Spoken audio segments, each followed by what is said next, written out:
E aí, galera, tudo bem? Estamos chegando com mais um podcast aqui do Moto Mais para a gente falar a respeito de motocicleta, claro, de trânsito desta vez e do que a gente pode aprender um pouco mais a respeito do que talvez seja uma curiosidade de todos nós hoje em dia.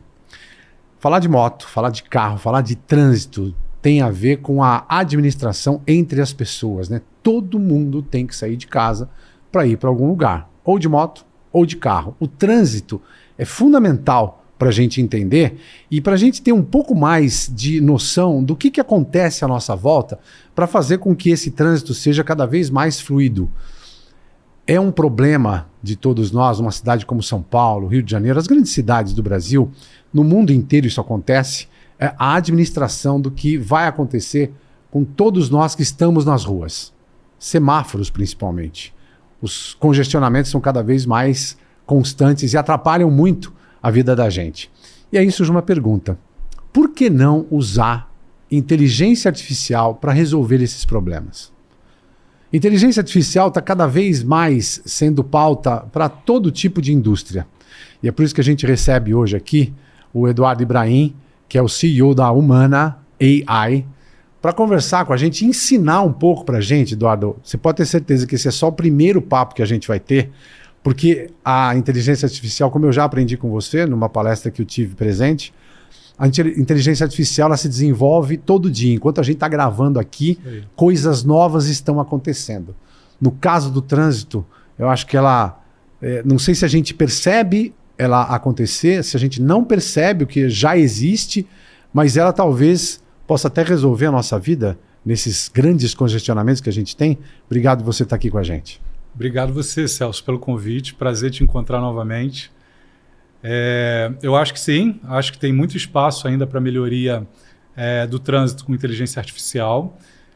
Normalmente a gente vê as coisas acontecendo mais rápido no ambiente digital. Então, quando você fala do ambiente físico, né, do trânsito, de carro, pessoas, semáforos, você tem que ter uma captação de dados do que está acontecendo ali no ambiente físico, né? Então você tem que ter sensores, o que a gente chama de IoT, né? Internet das coisas, sensoriamento, para que esses dados sejam captados, sejam colocados em sistemas digitais e esses sistemas melhorem o dia a dia do cidadão. A gente vê muito isso em projetos de Smart Cities, né? As cidades inteligentes, onde você tem economia de energia, você tem trânsitos fluindo melhores em cidades diferentes e, sem dúvida, tem muito espaço aí para melhorar. A inteligência artificial vai ajudar a gente nisso, sem dúvida. A gente teve, inclusive, uma pesquisa que a gente fez antes de começar aqui na gravação. A Ananda passou para a gente aqui coisas como, né? Aqui listado, numa pergunta simples e rápida que ela fez na inteligência artificial, no chat GPT, apareceram pelo menos 5 cidades aqui, ou 5 países que têm já esses sistemas. Holanda, Alemanha, Japão, Coreia do Sul e Singapura. No Japão, inclusive, esses sistemas estão integrados até com um problema que eles têm lá muito frequente, que são os terremotos, né? Avisando. E são coisas que talvez a gente já tenha possibilidade de executar ou de ter numa cidade como São Paulo. O próprio semáforo inteligente ainda usa aqui só o sensor no asfalto. Ele não tem uma comunicação. E para a maior parte da cidade de São Paulo, a esmagadora maioria, e mesmo na cidade de São Paulo, além das cidades do Brasil, a gente tem uma deficiência muito grande. Os semáforos funcionando como no início do século XX. São dispositivos elétricos, né? Alguma coisa eletrônica talvez pode ter, mas é aquele tubão de aço com aquela luz pendurada que você chega, independentemente da hora, ele trabalha numa sequência de tempo que muitas vezes, o que acontece com o motorista, né? Ele chega num semáforo que está fechado para ele, não tem mais ninguém em volta, ninguém na outra via e tal, e ele está parado lá, ele perdendo, literalmente perdendo 1 minuto, 1 minuto e meio, 2 minutos. É pouco tempo para um dia. Ok. Só que para a velocidade, a gente começou falando aqui da velocidade da inteligência artificial. As nossas demandas são cada vez mais impulsionadas por essas demandas eletrônicas. Então você ficar parado no trânsito esse tempo todo por causa de um semáforo que age como há 100 anos é um incômodo e talvez um desperdício muito grande, não? Sem dúvida. É por isso que a gente fala que a inteligência artificial ela vai entrar em todos os lugares da sociedade, né? Principalmente essas soluções que requerem reengenharia, né? Você mudar a maneira de fazer algo que vem aí, como o caso dos semáforos, há décadas funcionando, com tecnologia antiga e causando problemas na cidade, congestionamento, de segurança, né? Você parar num semáforo desse de madrugada é um risco. Então, o que eu vejo é que, como a inteligência artificial está cada vez mais conhecida pela sociedade, a sociedade mesmo vai fazer essa pressão para que os governos, né, para que os administradores públicos cada vez mais invistam nessa tecnologia e façam com que esses sistemas legados, né, como você falou, o sistema antigo que roda aí há décadas com tecnologia antiga, na eletricidade, que o cara sobe lá e para o trânsito para consertar, às vezes, ou regular uma coisa que um semáforo não está sincronizado com outro. Isso aí causa um caos na cidade que a gente aceita durante muitos anos, porque a gente não tem uma tecnologia melhor, só que agora a gente tem.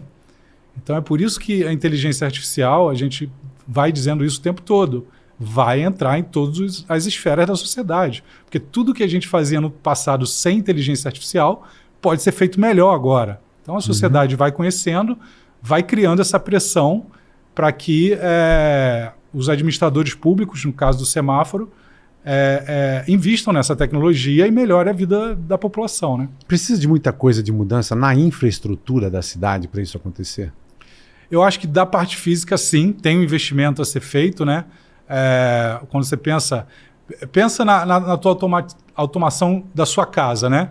Hoje você pode, por exemplo, conectar a sua Alexa ou a Siri, o que você quiser, na lâmpada, né? Na lâmpada, no ar-condicionado. Esses dias eu comprei um ar-condicionado que já vem com Wi-Fi conectado na Alexa. Que ótimo. Foi maravilhoso. Mas pensa quantos ar-condicionados tem aí instalados que não tem essa tecnologia. Eu mesmo, na minha casa, os mais antigos não têm. O novo já tem essa tecnologia. Então eu fui lá, conectei na Alexa, eu falo com a Alexa, ela liga e desliga o ar-condicionado por voz. Agora, será que eu vou investir nos outros ar-condicionados só para isso agora? Tem até dispositivos que você adapta, que você cria um sensor de desligar e ligar ali, mas existe um investimento. Exato. Então, o ponto é esse. Eu acho que novos investimentos não deveriam ser feitos em tecnologia legada, ok? Né? Você vai... Tipo, comprei ar-condicionado novo. Não faria sentido eu comprar um que não tivesse essa tecnologia. Mas o investimento em coisas que já estão funcionando... Isso aí é sempre uma análise aí, né, de OPEX, CAPEX, para ver se isso para em pé. Né? É um projeto financeiro que tem que ser avaliado. Agora, no caso que você estava citando de trânsito, tem a avaliação do retorno desse investimento está no tempo gasto, diminuição de acidentes, não é só da tecnologia mais eficiente em si. O que tem em volta ali, de tudo isso aí que você falou de trânsito, que também é um custo para a sociedade. Então, esse custo, no Project Finance, às vezes a gente chama de opções reais, que são os investimentos que você deixa de fazer, você tem a opção de fazer, você deixa de fazer e deixa de economizar um monte de coisa que tem em volta e você não percebe. Então, se você calcular isso da maneira correta, os administradores públicos calcularem isso, essas tecnologias, elas começam a valer muito mais a pena você investir agora do que você simplesmente fazer um cálculo de que uma lâmpada inteligente custa 100, a não inteligente custa 10, e uma vai durar 10 anos, outra vai durar 20 anos, e aí, se você bota só isso no cálculo, você não percebe as opções reais em volta. Então, você tem que conseguir fazer o Project Finance da maneira correta também, para validar o investimento. Então é mais complexo, né? Levar isso para a administração pública. É complexo e a gente vai tocar nisso, porque isso tem a ver com outra influência da inteligência artificial, que é a educação. Certo. Porque você precisa ter gente percebendo não só a importância dela, mas também saber como utilizá-la para fazer com que as pessoas projetem, né? Façam essa discussão de um jeito um pouco mais amplo. Antes de falar disso, falar dos veículos. A gente falou das vias e dos problemas todos que a gente tem. Cada vez mais a gente entra em automóveis, principalmente, que são verdadeiros... A gente fala de bolha, né? Mas os automóveis sempre foram uma bolha que protege a pessoa e a família que está lá dentro do mundo em volta, né? você acaba se separando da natureza, você acaba se separando da sua própria cidade, porque isso já acontecia porque o carro se fechava, mas hoje em dia ele tem tanto conforto, tanta tecnologia, que você praticamente não precisa, você nem gostaria de estar dirigindo, né? Eu cito uma das primeiras coisas que aconteceu lá nos anos 50, que foram os câmbios automáticos, né? E hoje em dia as motos e scooters têm isso para facilitar. Facilita tanto a tua vida que você não precisa mais ser aquele motorista, né? Nós que somos raiz, né? A gente das antigas, tem que passar marcha. Assim para trás, né? Isso, exato, olhava, né? Virava para dar reta, tudo isso. Quem é das antigas acha que, sente, percebe que o motorista está piorando em função de tantas coisas que existem dentro do carro hoje. Então eu acho que a gente chegou num ponto, não sei se você concorda, que o carro está tão isolado e te isolando tanto do que tem em volta, que você tem piores motoristas causando mais acidentes. Acidentes de pequena monta é o que mais paga na seguradora. Você vai em qualquer seguradora, é aquele acidente de 20, 30 km por hora por causa de congestionamento e tal. Os desvios, né, saídas de faixa, troca de faixa, enfim. Parece que o carro ficou tão confortável, né, que ele depende de um cara melhor e ele está piorando lá dentro na condução. A gente chegou num ponto de inflexão, talvez, que o carro é o carro que precisa ser o condutor da história. E você estava me contando a história dos carros Tesla.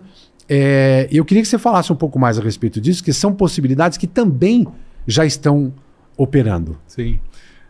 Foi muito interessante que eu fui assistir o lançamento que aconteceu antes desse último tripulado da base da SpaceX em Cabo Canaveral, e eu fui dirigindo um Tesla de uma cidade vizinha a Cabo Canaveral, que chama Melbourne, e dá mais ou menos meia hora da estação ali de lançamento da SpaceX. E eu fui no piloto automático, era um Tesla com todo o software do piloto automático, né? Porque você compra o software separado. E a experiência para mim foi muito interessante porque primeiro que a gente fica na dúvida se ele consegue andar bem dentro de uma cidade, porque muita gente acha que ele anda melhor só na estrada. E esse percurso que eu fiz era cidade e estrada, então ele foi perfeito nos dois ambientes. A versão que eu dirigi, e aí é interessante falar disso, né? Não é o ano do carro, é a versão. Sim. A versão do software do piloto automático que eu dirigi, ele ainda estava com os trancos na hora de frear. Então, se ele ia fazer uma curva e ia diminuir a velocidade para entrar na curva, eu como motorista aqui, né, e passageiro do carro, dentro do carro, eu sentia um tranco assim. Tá. Mas isso eu já tinha lido que era um bug daquela versão que eles estavam tentando corrigir. Então, isso já vai melhorando o conforto do passageiro também dentro do carro. Mas a eficiência era fantástica. Assim, tudo que acontecia, sinal, pedestre, carro na frente, curva, retorno, o Tesla fez isso tudo automático. Eu mantinha a mão do volante, porque pela lei americana agora você não pode mais tirar a mão do volante 100%, você tem que ficar com a mão ali. Então ele te avisa toda hora, ele começa a apitar se você tirar a mão muito tempo. Então você encosta a mão, ele vai pilotando, você deixa só encostado, ele vai virando sozinho e tal. E foi interessante que num certo momento eu estava na estrada, voltando já do lançamento da SpaceX, tinha visto lá o foguete subir, a galera batendo palma, aquela luz toda no céu, foi bem bacana. E aí eu estava voltando e aí passou um Corvette do lado. Era um Tesla, o Tesla mais barato, aliás, que é o Model 3, é o sedã de entrada deles. Tá. E aí passou um Corvettezão assim do lado, com o motor fazendo barulho. E eu falei com o meu amigo que estava do lado que quando eu ouvi aquele barulho, aquele motor, a sensação que eu tive na hora é que eu estava vendo um sistema legado. Tá. Porque o Tesla, ele te coloca dentro de uma tecnologia. É como se você estivesse num smartphone com rodas. Tá. E aí você olha o carro, que é um carro que eu adoro, o Corvette, lindo, todo mundo adora. Tudo bem que esse não era muito novo, era um 2000 e alguma coisa, mas um clássico, um Corvetão clássico, lindo. Todos eles. Exatamente. E aí, ouvindo o barulho daquele carro, imaginando fumaça, gás carbônico, eu estava fechado no Tesla. Mas isso tudo vem na sua mente, né? Sim. Então, eu olhei para aquilo ali e falei, cara, eu tô na tecnologia do futuro, tô aqui sentado na tecnologia do futuro. E aquela ali é a tecnologia do passado, é o legado. Então, essa foi a sensação que eu tive. E eu acho que isso, óbvio, tem questões econômicas, tem a questão da bateria ainda, que é um problema que vem sendo melhorado. Tem a questão do sensor com inteligência artificial das câmeras do Tesla, ele funcionar cada vez melhor para não ter o tranco, para não ter risco com pedestre. É uma tecnologia que ainda está evoluindo, mas a sensação que você tem quando você entra nesse tipo de tecnologia versus aquela que você adorava antes, né? Eu adorava o Corvette. É essa, que você está num sistema que é o futuro e aquele é o sistema do passado, o legado. E aí a gente está falando a gente falou do trânsito, que é um sistema que depende de um monte de gente, decisão não só administrativa, mas política, porque tem a ver com o financeiro. Então você não pode ficar, deixar isso acontecer, né? Ou é muito mais difícil de você fazer.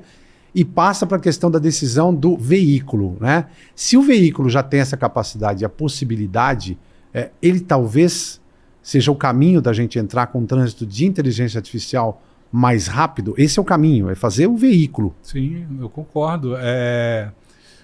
O veículo hoje ele já embarca uma série de sensores, mesmo o veículo a combustão, né? Ele já tem muito mais sensores, como você falou, que às vezes até deixa o motorista, né? Você bem disse antes, deixa o motorista ali um pouco despreocupado com a habilidade dele. Demais. Porque ele acredita tudo no carro, né? Mas eu acho que isso também é uma adaptação. Eu acho que... até brinquei com a questão de botar a mão, né, para olhar para trás para dar ré. Eu fazia isso antigamente. E eu não faço mais com a câmera, com o próprio sensor que tem dentro do carro nos retrovisores. Eu já não preciso mais fazer isso. Eu consigo hoje dar uma ré perfeita sem ter que olhar para trás. Então, assim, eu acho que é uma questão de adaptação. Eu acho que... Você pode pegar assim, aquela galera old school, né? Que vai dizer, não, mas o treino do carro antigo, sem os sensores, obrigava que o motorista fosse melhor. Exato. E tal. Faz sentido. Você que conhece aí automobilismo bem. É igual você comparar um piloto de kart e um piloto de um Fórmula 1 atual, moderno. Você vai pegar o cara que é braço, é o de kart. Ele está no chão, ele está sentindo o ferro ali na mão dele. O cara da Fórmula 1 hoje, ele não é. Ele é um cara que tem que trabalhar com a tecnologia que ele tem. Ele é um piloto e um administrador da tecnologia. Exato. Né? É tanto o sensor, tanto o botão que o cara tem ali, que o cara ele tem que saber ser o operador da tecnologia. Muito mais do que o braço motorista, que é o cara do kart, né? Então, acho que essa é a analogia, né, que a gente está vivendo nessa transição. Mas eu acho que a notícia boa é que a tecnologia, ela proporciona que você tenha maior segurança num ambiente geral, né, do que no passado. Então, se você olhar qualquer teste hoje dos carros autônomos, eles sofrem muito menos acidentes do que o motorista, como eu, como você, que não tem nenhum tipo de assistência com inteligência artificial. Já passou aquela fase de que tinha muita gente em dúvida de que ia matar alguém, subir na calçada e tal. Ainda há riscos, como eu te falei. O sensor que está dentro desses carros, ele combina dados da câmera, de sensores de presença e do GPS. Então, são vários dados chegando no computador ao mesmo tempo, e ali ele vai priorizar o dado que é o dado de tempo real, por exemplo, para frear na frente de um pedestre, seria a câmera. Então, ele já é muito melhor do que a nossa visão e do que a nossa capacidade de reação. Mas ele nunca vai ser 100%, né? Porque você imagina, já teve acidente de cair um avião no meio da estrada. Algumas vezes. Pois é. Então, assim, esse tipo de coisa, o sensor, por mais que ele tenha tempo real ali de resposta, ele vai reagir, mas ele ainda pode causar mortes, né? Mas o que a gente sabe hoje é que ele causa menos mortes do que o motorista sem assistência de inteligência artificial. E essa inteligência artificial, a gente está falando de um computador que está no carro, né? Nesse momento. Internet das coisas. Eles já estão se conversando com outros carros. Por quê? Quando você fala dele ter... E eu vou te citar uma coisa que eu já te contei aqui antes da gente gravar, que foi uma apresentação que a Mercedes-Benz do Brasil fez, lá em Piracicaba, inclusive, ela apresentou, faz quase 10 anos, apresentou vários caminhões e eles todos tinham sensores que detectavam as faixas do chão, ou seja, uma tecnologia que já existe, inclusive em automóveis, mas tem no caminhão, e ele freia para qualquer coisa que está parada, diminui, marca a distância. Isso também tem em motos, as motos da Ducati já estão instaladas com isso, você não consegue, com aquilo instalado, você não consegue fazer uma aproximação num outro veículo, ele vai diminuir a velocidade para você manter a distância, ou seja, isso já está colocado para o carro, dentro do carro. Sim. A inteligência artificial já está proporcionando essa conversa de todos os veículos, porque, por exemplo, eu falei desse caminhão ou dessa moto chegando num carro que está mais lento e tal. Essa inteligência artificial deste carro pode falar com a inteligência artificial do outro e xingar ele, sai da minha frente? Eu acho que essa é uma questão. A gente vê hoje, tem toda uma coisa que nós chamamos de agentes de inteligência artificial, né? Que é quando você replica o comportamento, seja humano, seja de um carro, seja o que a gente chama também de réplica digital, que é o digital twin, de um animal, por exemplo. Se você tem no mundo agro, né, você tem lá milhares de cabeças de gado, você consegue criar réplicas digitais do gado e controlar o comportamento do gado ali na tua fazenda. Isso já existe. Isso já existe. Tá, você controla o comportamento do gado. Através de sensores. Tá. E gado hoje, né, esse mercado todo agropecuário, você já trabalha com sensores há muitos anos. Sim. Então tem sensores na pele do animal, né? Pegando temperatura. Então, se você pega, por exemplo, uma área da fazenda que você vê que o gado está com a temperatura num determinado ponto alta, você sabe que pode ter um foco de doença ali. Perfeito. Então, isso, como é que você faz? Você faz com essas entidades que a gente chama agora de réplicas digitais ou digital twins. Aí você cria no ambiente digital como se fosse ali o Celso, o Edu, como um agente, tá? E esse agente ganha inteligência artificial. Então imagina que nesse ambiente tem vários agentes se comunicando. O Celso, o Edu, o carro do Celso, o carro do Edu, e cada um tem o seu conjunto de dados. Você consegue planejar economias, cidades, todas interagindo automaticamente nesse ambiente digital movido por agentes. Parece coisa de ficção científica. Né? Mas não é ficção, mas é científico e está acontecendo. Está acontecendo, exatamente. Está acontecendo hoje. Então a resposta para a sua pergunta é: toda vez que você cria essas entidades digitais replicadas e coloca inteligência nela, você consegue fazer elas se comunicarem. Como eu disse, no mundo digital, se você captura esses dados do mundo físico e joga no digital, o digital é muito mais fácil de você manipular. Então, quando você pega o sensor em tempo real e tenta ajustar com o digital, você vai ter sempre aqui o problema da análise em tempo real, esse delay. Nos carros da Tesla e da Ford nos Estados Unidos, eu estava inclusive lá na dúvida, que é um problema nos Estados Unidos, quem quer comprar Tesla ou quem quer comprar um carro elétrico nos Estados Unidos, né? Eu, particularmente, eu acho que os grandes competidores lá hoje, dos que me interessam, né? É o Model Y da Tesla e o E-Mart, que é o Mustang E-Mart, que é um outro elétrico, da Ford. E ali são dois carros compatíveis, mas aí você tem os apaixonados pela Ford, pela Mustang e os apaixonados pela Tesla. Né? Então, é sempre uma discussão ali. Só que o que eles fizeram? Uma das grandes vantagens competitivas da Tesla era a quantidade de dados que eles tinham de treinamento. A Tesla saiu na frente de todo mundo dos carros elétricos, né? Isso aí é sabido no mercado. Então, a Tesla tem muito mais dados de treinamento do que os competidores. Certo. Então, isso era um problema. Você vai comprar um March-E da Mustang, lá da Ford, o piloto automático dele não era tão bom, porque o dado que ele foi treinado não era tão amplo quanto o da Tesla. Entendi. Só que aí a Ford foi lá, fez uma associação, um convênio com a Tesla e agora eles compartilham dados. Uau! Então, o piloto automático que chamava Blue Ocean, da Ford, agora ele pode ser tão bom quanto o piloto automático da Tesla, porque eles estão compartilhando esse dado. Então você tem você replica o motorista, você tem os dados do carro, eles inseridos, conversando com outros em volta. Então aquilo que eu falei, sai da minha frente, vai rolar. Acontece, lógico. Eletronicamente, o cara pode mandar um sinal. O cara tá.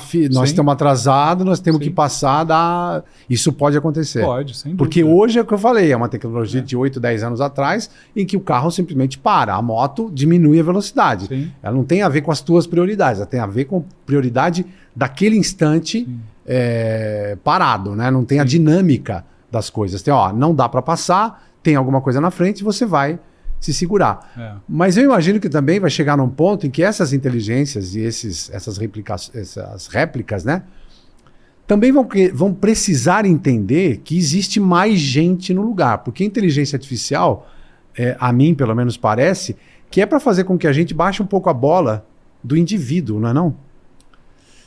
Eu acredito muito nisso. Escrevi o livro Economia Exponencial, né, que fala de uma economia que cresce muito mais rápido, né, em passos exponenciais, por esse poder de digitalização e o olhar novo de que as soluções que nós criamos até agora, como seres humanos, ela tem um limite cognitivo e comportamental. Né? O ser humano tem vieses comportamentais, tem limites de longevidade, né? É muito difícil o ser humano fazer uma decisão de mais de 80 anos, porque a maioria de nós não vai passar disso. Sim, e aí o ego toma conta e fala o ego não toma precisa. Conta, exatamente. Então, quando você olha a economia como um todo, né, muitas dessas decisões que hoje fazem com que a gente tenha uma economia não ótima, elas são decisões que foram feitas por nós, seres humanos, com todas essas limitações cognitivas e comportamentais. Então, se você bota a inteligência artificial para criar um modelo econômico melhor do que nós fizemos até agora, não há dúvidas que esse modelo econômico vai ser muito melhor do que o que a gente construiu.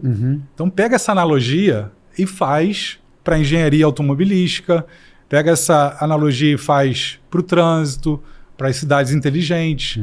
Então, é por isso que o poder é muito grande da inteligência artificial. É um poder de reconstruir o mundo, né? Mas isso não está limitado a quem desenvolveu essa inteligência artificial? Porque o outro ponto seria, tem a inteligência artificial dessa empresa, você falou da Tesla, tem mais dados em relação à da Ford, foi lá, fez um acordo econômico, pagou alguma coisa por isso, evidentemente, para desenvolver. Pensar em cidades, isso você também precisa, vai ter empresa pensando nisso, mas a gente precisa chegar num ponto em que isso seja para todo mundo e não seja mais propriedade, porque talvez a minha maior preocupação seja, se você é proprietário dessa inteligência artificial, vai chegar um ponto em que, por exemplo, a Tesla vendeu para a Ford, é ela que vai controlar isso para todos os carros? É a primeira cidade que fizer isso para si, que vai controlar isso, a grana que vai ganhar, porque assim, o que gera, afinal de contas? Uma concentração da grana. Quem está saindo agora na frente vai concentrar muito mais recurso. Você falou de economia, tem a ver com isso, não? Total, Tem duas esferas, né, na hora de você fazer ou dois níveis, na hora de fazer um modelo de inteligência artificial eficiente. Primeiro é o processamento. Então, você tem que ter algoritmos adequados e servidores, máquinas, computadores, data centers para processar esses algoritmos. Então, é o que a gente vê hoje na disputa do ChatGPT, da OpenAI, com as empresas chinesas como a DeepSeek, e ali por trás as de infraestrutura, como a NVIDIA, né, que constroem os data centers.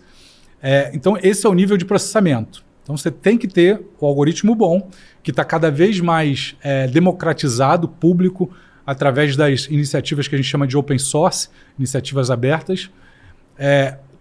Todo mundo tem acesso a esses algoritmos hoje em dia, mas você ainda tem que ter infraestrutura para executar os algoritmos. Então, você tem que gastar energia, computador, para processar isso. Então, isso é o nível de processamento. O outro nível é o nível do dado. da captura do dado, que é o que você falou. Tem cidade que já tem dispositivos sensorizados ali na cidade, que você pode captar esses dados e você vai ter uma eficiência muito melhor. Outras que não tem, que você vai ter que investir nesse sensoriamento ainda. Então hoje, no mundo digital, inclusive, quando você vai usar aí o teu iWatch, ou mesmo aqui na captação de câmeras, quem vai digitalizar isso, você vai guardar um monte de informações. Exato. E essas informações serão meio que o combustível, né? O petróleo para esses algoritmos. Tá. Então, a grande discussão é, nas soluções públicas, quem é o dono do dado? Ele é um dado privado, ele é um dado governamental, ele é um dado do cidadão, ele é um dado da empresa, que é aquela história das redes sociais, por exemplo, né? Todo mundo usa rede social, mas rede social, o dono do dado é uma empresa, ou mais de uma empresa.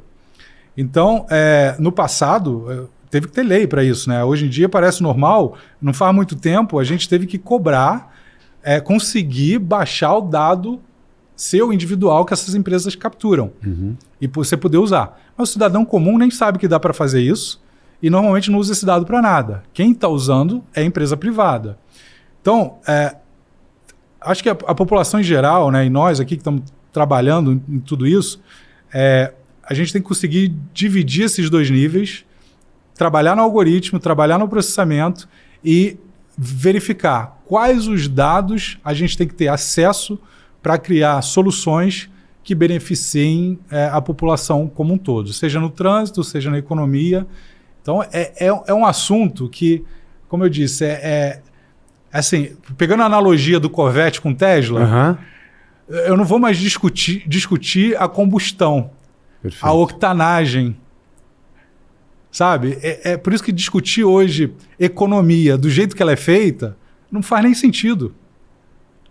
A gente tem que discutir como que é essa economia que a tecnologia proporciona. Principalmente porque, nesse ponto que eu toquei, a questão da propriedade ainda é um ponto básico. Total. Quer dizer, de quem é o negócio, né? Nós estamos fazendo aqui, a quem pertence esse estúdio, quem comprou esse microfone, a tecnologia que está nele. Hoje em dia, isso tudo tem propriedades. Exato. Pelo que você está propondo e discutindo, e isso evidentemente tem a ver com o próximo passo, até da humanidade, né? Exato. Que é de quem é isso tudo. Exato. Porque, afinal de contas, e talvez a gente volte um pouco no tempo e fale de música, né? Quando começou-se a colocar as músicas, né, no ambiente digital, houve e ainda existe uma discussão muito grande com relação ao direito autoral.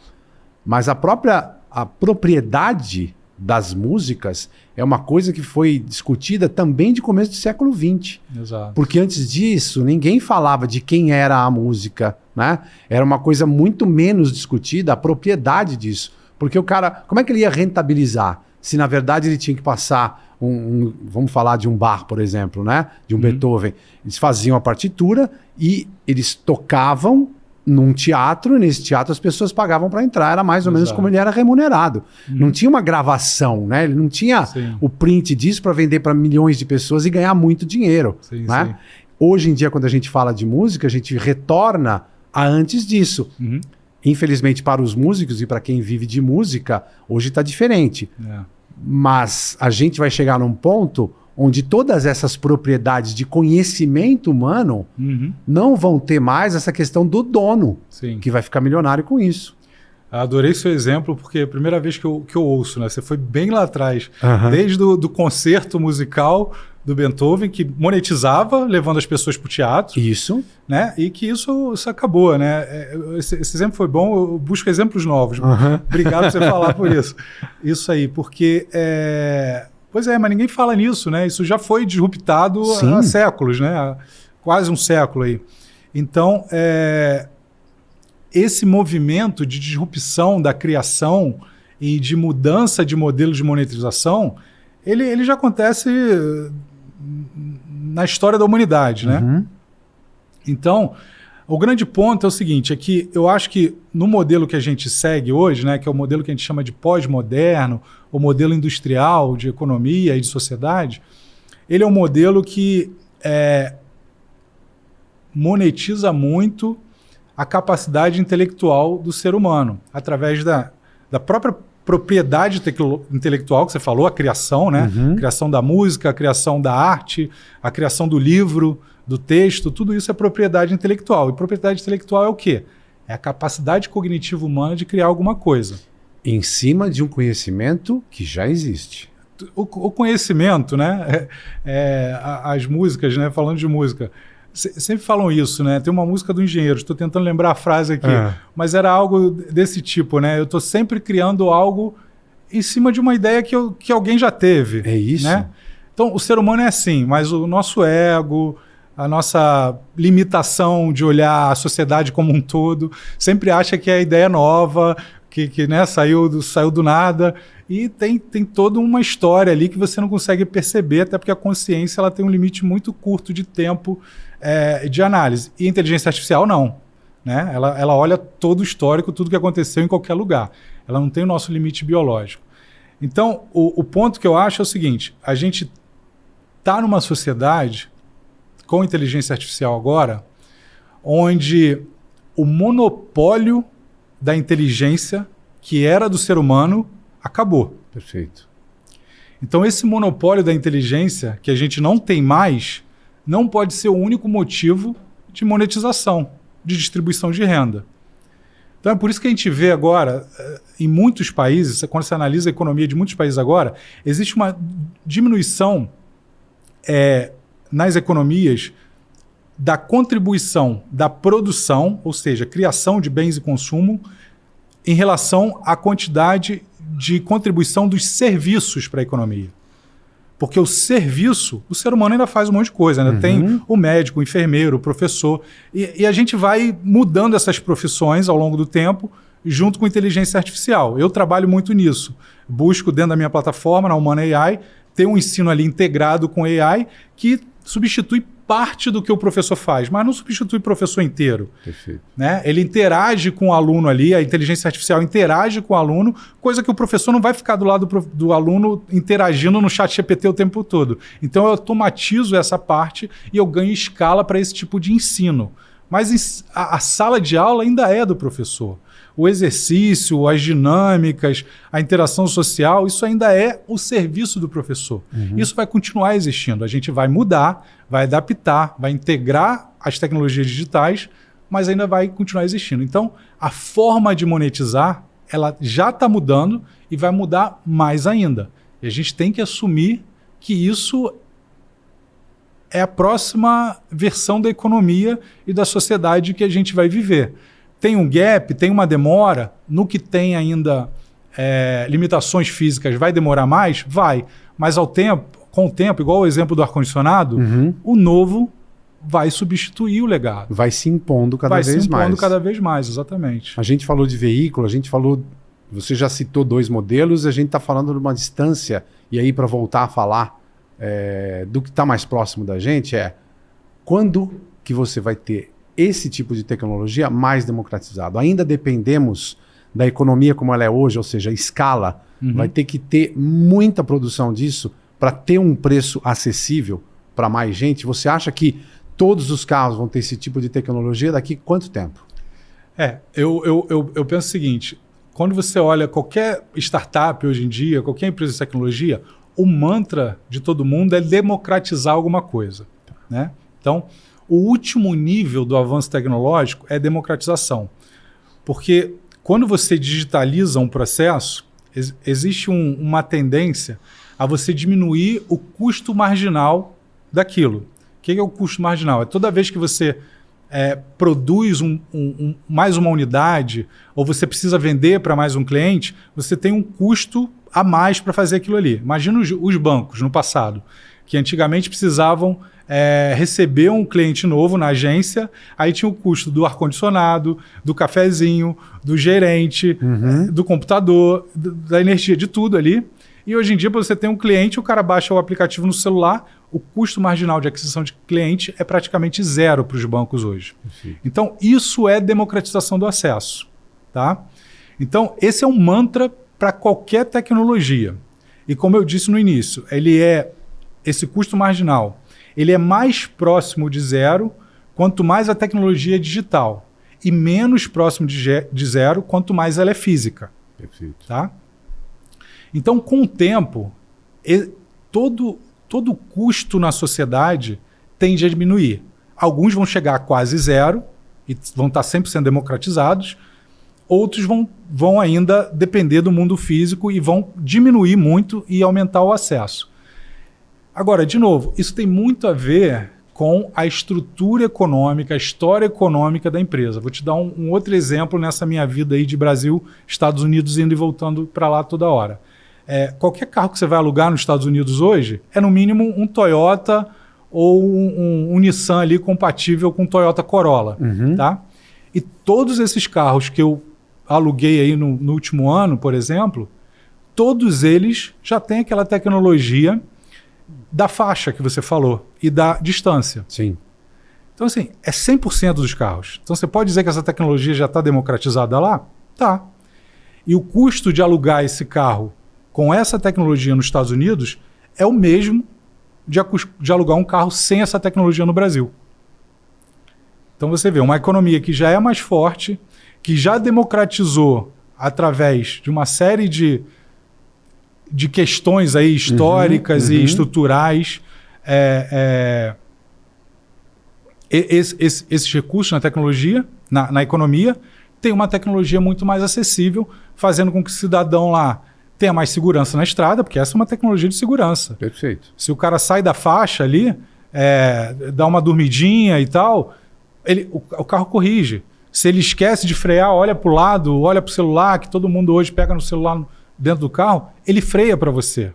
Então é mais seguro, está fazendo com que a qualidade de vida e a vida dessa pessoa seja mais preservada, porque lá qualquer cidadão que vai alugar um carro no mesmo preço nos Estados Unidos ou no Brasil já tem acesso a essa tecnologia que é mais segura. E esse é o poder da democratização quando você tem uma economia de base tecnológica. Ou seja, voltada para pensar esse tipo de coisa, olhando lá para frente. O que nós vamos fazer? É um efeito natural, que é o que eu falo no livro Economia Exponencial. Você tem uma economia de base tecnológica, você investe nesse caminho de digitalização, a democratização é consequência. Então, no tempo, tudo isso fica mais barato. E todo mundo passa a ter acesso a essas tecnologias. Para a nossa geração, ainda? Eu te dei um exemplo aqui. A nossa geração pode pegar um avião e ir para os Estados Unidos e ter esse acesso. Pois é.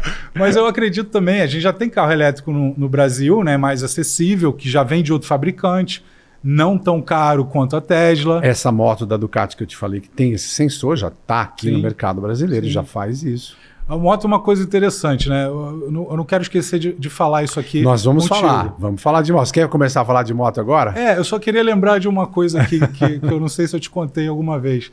Eu, cara, quando era adolescente, eu comprava uma revista que chamava Moto Show. Muito boa Você revista, lembra? Sim. Cara, eu era aquele adolescente de 12, 13 anos que comprava todo mês a revista. E eu acho que tinha algumas versões que eram em quadrinhos. Você tinha que comprar o quadrinho também. Uma vez por ano eles lançavam. Cara, eu comprava todas. Só para você ter uma noção de como moto tá no meu comportamento, no meu DNA a vida toda, né? Muito bom. E moto, né? Você falou de moto, você está esperando um modelo e tal. E a gente vai falar a questão de educação, mas antes o projeto, né, de motos. A gente conversou com o pessoal da Braciclo, que são os fabricantes, né, a Associação de Fabricantes de Motos. E falamos com o pessoal da Yamaha também, esse tempo de projeto de uma motocicleta, eles fazem hoje pensando 10 anos. Hoje eu uso uma Yamaha X-Max, que tem a tecnologia do iConnect. Você coleta dados, você fala do consumo, por exemplo, o trajeto que você andou, tudo, velocidade média. E esses dados são compartilhados com todos os proprietários de X-Max do mundo. E você tem também uma conexão através do Garmin para você saber onde você está. Você tem um mapa lá, tudo no painel do scooter. É uma coisa super prática e tal. Pena que o Garmin funcione tão mal no Brasil. Porque assim, até há poucos dias, foi até no lançamento de motos da própria Yamaha e o Garmin não conseguiu me deixar no endereço que eu precisava. Eu precisei parar e perguntar, porque o negócio ficava jogando... Ou seja, estamos numa fase, né, desses projetos de motos, pensando nessa integração, pensando na diluição de custo de toda essa tecnologia, mas o próprio projeto de motocicleta. a gente está falando de todas as tecnologias que podem deixar a nossa vida no trânsito mais segura. A moto tem um problema, né? Que é a necessidade do efeito giroscópico, você está em movimento para você ter equilíbrio. Você vê aí a inteligência artificial trabalhando nesse sentido ou é só em projetos de outras alternativas? Tem coisas, né, que o ser humano ele vai dizer não para a tecnologia, vai dizer não para a inteligência artificial. E eu como apaixonado por moto, eu acho que pilotar a moto é uma delas. A gente tem uma sensação, né, de você estar ali pilotando a moto, que se eu tiver sensor demais me falando, eu vou perder o prazer, né?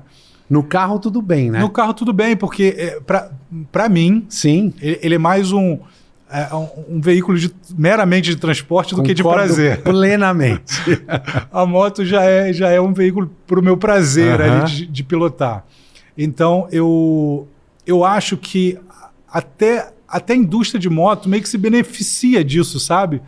Quando você vê a moto que eu te falei que eu estou querendo comprar, eu acho que ela está demorando muito a botar o painel super moderno igual a sua, porque é uma coisa que o motociclista ele deixa para segundo plano, sabe? Mas você é rondeiro? Você gosta de Honda? Eu gosto de Honda, cara, porque eu gosto do motor de 4 cilindros. Tá. Eu tenho aquela coisa do barulho, da fluidez do motor. Já pilotei motor de 3 cilindros, de 2 cilindros. E quando eu sento e piloto, para mim não é a mesma coisa. Eu sou aquele... Você vê, é o cara clássico, é o old school nesse ponto. E a frequência do 4 cilindros realmente é uma coisa mais suave, inclusive. Para mim cara. Para mim é o prazer de estar pilotando uma moto de 4 cilindros. Então, assim, eu acho que isso é muito humano ainda, é muito do sentimento ali, né, do sentir. Então, eu acho que tudo isso que tem sentir envolvido, a gente vai acabar dizendo não.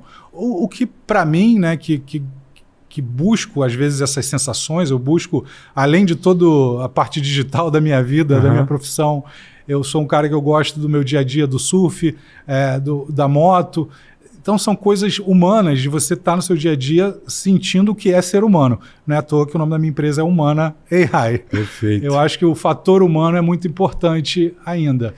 Você falou dessa coisa do humano, não sei, eu te interrompi, você quer continuar? Não, pode seguir. Você falou do humano e você tocou na questão da moto, que eu acho que sim, a indústria de motos se beneficia dessa história. Com tanta revolução tecnológica, ainda é preciso.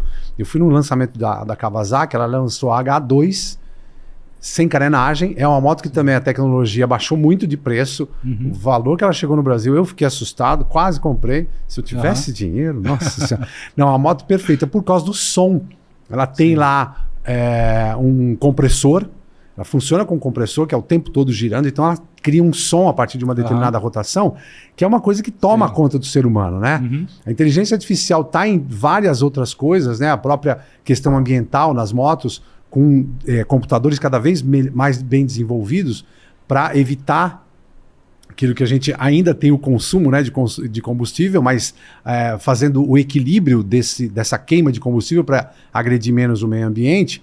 Mas eu acho que na moto nós temos uma questão que ela é uma máquina. O carro, por exemplo, a gente vai dentro. Né? A moto vai dentro de nós. Boa. Porque quando a gente bota as pernas em volta dela, a gente monta na moto como se montava em cavalo, e a gente fala muito de integração, né? Do homem com o cavalo. Corrida de cavalo é uma coisa linda, né? Rodeio, né? A gente gosta. O hipismo na Olimpíada, que é uma coisa da integração. Essa integração na máquina eu acho que acontece. Por quê? E aí eu vou discorrer aqui por que eu acho. Nosso maior produtor de energia eletromagnética é o coração, né? A gente tem um cérebro que tem uma coluna vertebral que integra todo o corpo nessa energia que é gerada aqui.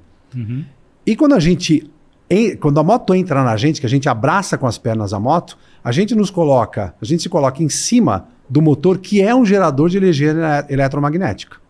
E essa conexão imediata, mais a natureza que está à nossa mercê, faz com que a gente se integre à natureza e à máquina de um jeito muito mais integral. Lógico, né? Integral. Mas a gente está muito mais em contato com a natureza desse jeito. E é por isso que muito difícil uma pessoa que goste, ou mesmo aquele que não gosta, a primeira vez que usa e que sente a velocidade, a vibração do próprio motor da moto, porque, de novo, você não está dentro. Uhum. Ela está dentro de você. E é um apelo muito forte para você continuar usando moto sem parar. Super concordo, cara. Vou sair com uma outra analogia boa aí, dessa integração homem-máquina com a moto. Porque eu falo muito da integração homem-máquina com inteligência artificial, do cérebro humano se integrando com a inteligência de máquina. E agora eu percebi que eu adoro as duas. Tanto a máquina motor, que é a moto, quanto a máquina digital, que é a inteligência artificial. Então essa integração ela faz muito sentido para mim, o que você falou. E o que eu acho, assim, olhando de novo para essa questão do sentir, o barulho tem uma influência, mas eu já vi moto elétrica simulando o barulho. Sim. Em feira, lá nos Estados Unidos. A moto simulava aceleração e aí você regulava. Então você quer da H2 agora, você quer da CBR, você quer da 3 cilindros, 2, 1. Exato, você escolhe. Então, só que o que acontece? Você pode até no teu ouvido vai fazer alguma coisa. Agora, essa parte aí que você falou do motor e do coração, cara, é a explosão que está acontecendo ali dentro, que é a mesma explosão dentro do teu coração, cara. Exato. Né? Óbvio, é uma analogia aqui, mas é átomo brigando ali, explodindo dentro do motor, teu coração gerando energia. Isso aí, assim, nem todo mundo sente. De novo, por isso que eu acredito muito que quanto mais tecnologia a gente tem no mundo, mais a gente vai obrigar o ser humano a ser mais humano. Porque eu gosto também de meditar, yoga e tal. Tem uma frase do Yogananda, que é um yogi famoso, né, indiano, que ele fala sobre que o ser humano ele está vivendo a realidade dele como um robô.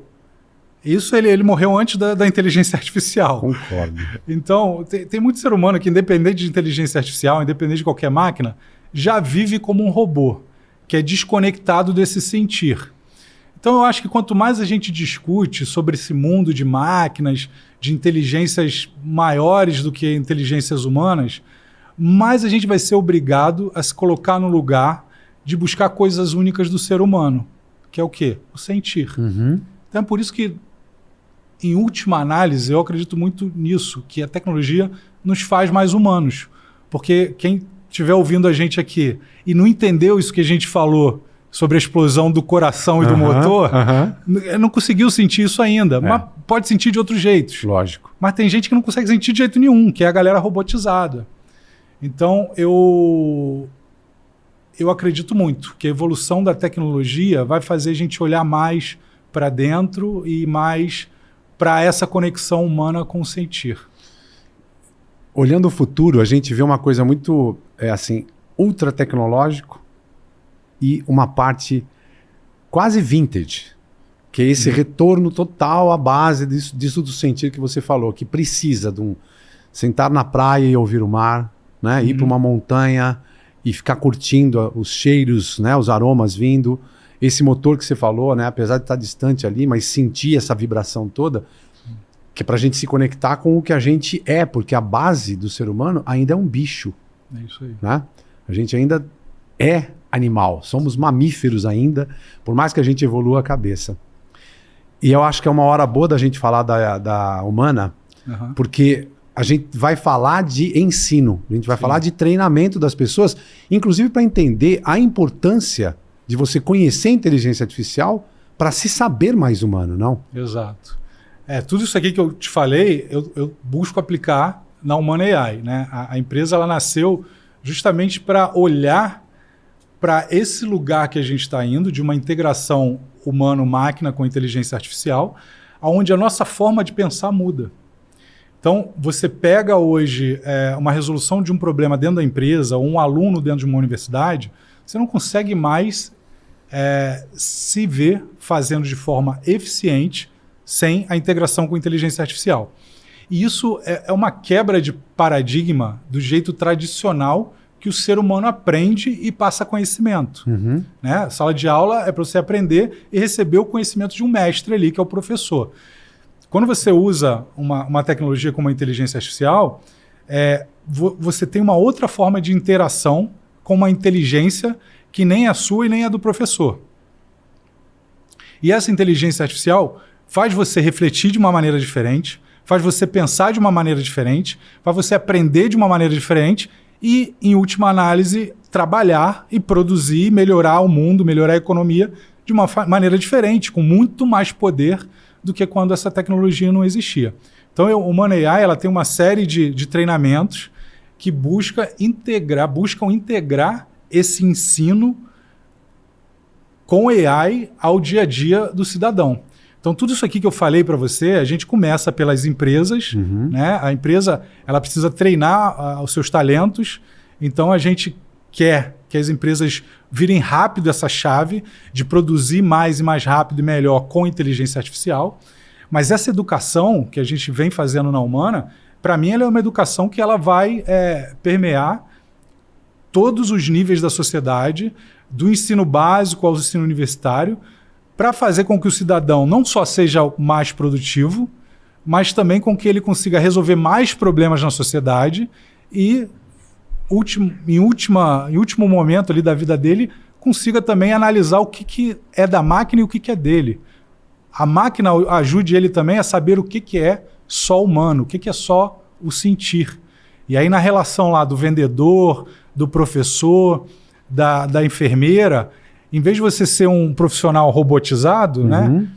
O médico, que às vezes dá aquela notícia ruim sem ter nenhum cuidado com o paciente, a própria interação com a inteligência artificial vai te mostrar que, olha, médico, você não precisa ser o cara o melhor em análise de radiografia, porque a inteligência artificial faz isso melhor que você. Fazer. Então, seja um ser humano melhor.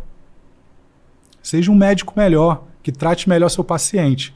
Então, é essa educação integrada que, para mim, hoje, na Humana AI, eu começo na empresa, mas eu acredito muito que ela vai ser ampliada para a sociedade como um todo e a gente vai cada vez mais estar integrado com inteligência artificial para nos potencializarmos para sermos seres humanos melhores. E vocês dão aula de todos... Como é que é esse suporte? Porque vira uma aula de quê na Humana?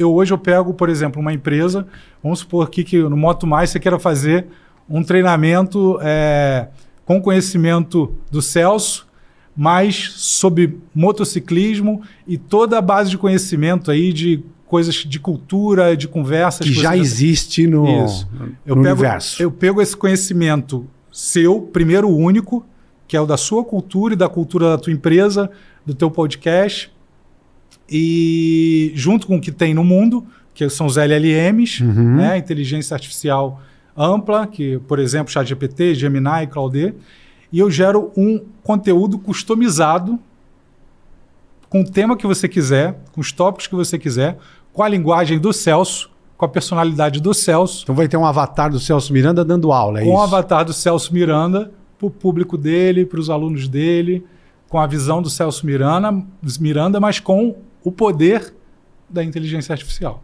Ou seja, é um super Celso Miranda. É um super Celso Miranda. Eu já tenho um super Eduardo. Já tem? Já tenho.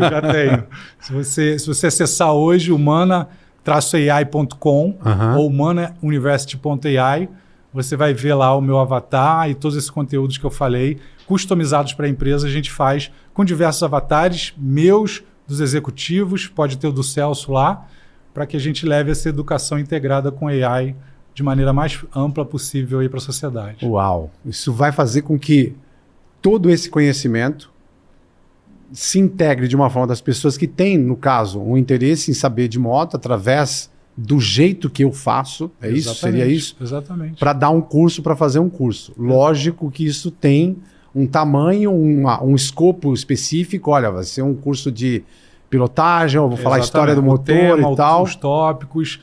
Tem uma curadoria. Por isso que eu digo, o humano ele está sempre no loop. Em inglês a gente fala de human in the loop. Tá. O humano ele está sempre na curadoria desse treinamento. Por isso que o professor, o especialista, ele não é substituído.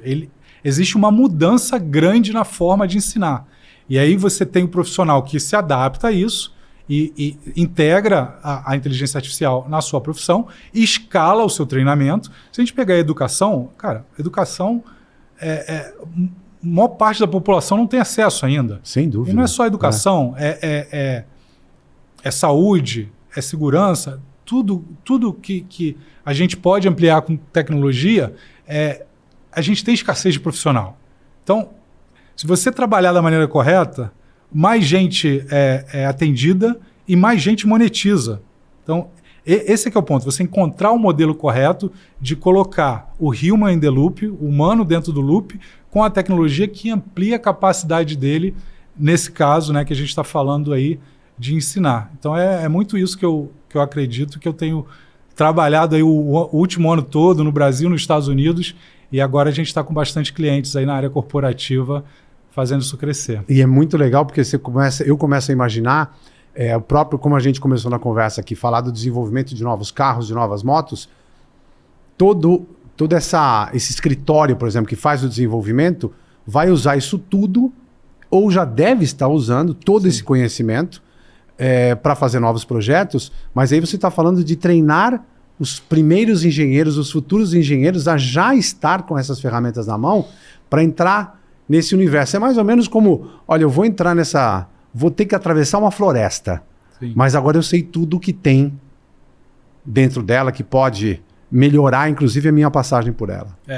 Mais uma boa analogia sua aí, porque quando você fala assim, esse novo engenheiro, né, esse novo profissional que entra no mercado, ele é esse profissional integrado com AI. Então, uma coisa é você pegar um advogado que ficou lá 5 anos na universidade e agora ele está tendo que aprender ferramentas de AI para integrar na profissão dele. Uhum. Agora, pega um advogado daqui a 5 anos, que fez a faculdade dele inteira com inteligência artificial. Qual advogado vai ser mais eficiente? Sem dúvida. Entendeu? Então, é essa sociedade que a gente está aí, dessa educação que eu estou trabalhando na Humana. E de novo, né? Acredito. E de novo, Edu, não é uma questão de ser mais eficiente porque ele sabe mais rápido. É porque ele vai entregar para a tecnologia o que é da tecnologia, o que Exatamente. É do robô. E ele vai poder ser o ser humano, advogado, administrando isso tudo. Né? Exatamente. É isso aí. Eu gosto dessa analogia do médico, mas você pode pegar isso para qualquer profissão. As pessoas elas acabam perdendo um pouco a interação humana porque elas estão muito preocupadas no técnico. Né? Eu trabalhei alguns anos na área financeira e a área financeira também é conhecida como um ambiente assim... Nossa! Você deve saber bem, deve ter muitos amigos aqui em São Paulo, na Faria Lima, etc. Né? É um ambiente que as pessoas, às vezes, elas estão tão preocupadas só com números que elas esquecem da humanidade. Então, quando a gente se despira um pouco mais desse nosso ego humano, de achar que eu sou o melhor financista, ou o melhor economista, ou o melhor advogado, e perceber que a inteligência artificial é muito melhor do que a gente, a tendência é você se encontrar mais com o ser humano. É como você falou antes. Vamos dar para a máquina o que é da máquina e vamos ficar com o ser humano o que é do ser humano. E aí, como eu disse, na economia, por a gente viver uma sociedade que precisa produzir, tem os incentivos econômicos instalados e a gente precisa produzir, a eficiência vem como um mote inicial. Eu preciso levar a eficiência para o mercado, para as empresas, para o ensino, para as universidades. Mas uma vez que você leva a eficiência, você ganha espaço para trazer humanidade. Perfeito. Sem eficiência, você pega... eu vim de uma origem humilde. Né? Vivia num lugar que pouca gente tinha acesso à educação. Tudo falta. Quando tudo falta, como é que você tem tempo para pensar na sua consciência? Verdade.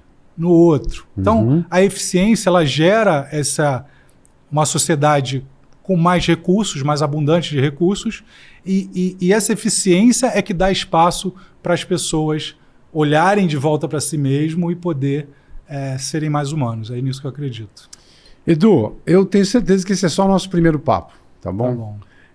Afinal de contas, vai chegar a sua moto, a gente vai poder então andar de moto junto, né? Vai chegar no mercado logo, e a gente vai poder andar. Até porque todo esse papo de tecnologia termina com a gente, com aquela constatação. Nada melhor do que uma motocicleta para você ter contato com a natureza e com as máquinas ao mesmo tempo. Então eu quero agradecer a tua participação, convidar todo mundo que está assistindo a gente a visitar o Humana AI, conhecer, tá aqui, ó, a Nanda está trazendo para a gente aqui o livro Economia Exponencial, que eu espero levar esse exemplar embora. É lógico. Autografado, por favor, mas conheçam um pouco mais a respeito desse trabalho, é importante. Mas para lembrar para todos nós, né, de que esse processo de conhecimento ele não pode parar. E ele é inevitável. Né? Isso aí. É inevitável. Então, quero agradecer de novo a tua presença e lembrar para quem acompanhou a gente aqui que eu espero a participação de vocês nos comentários, porque tem muito mais assunto para a gente explorar nessa área e é para a gente ficar ligado. Não tenha medo da inteligência artificial. Conheça e use, porque é uma excelente ferramenta para todos nós. Obrigado, Edu. Obrigado a você, Celso. Prazer.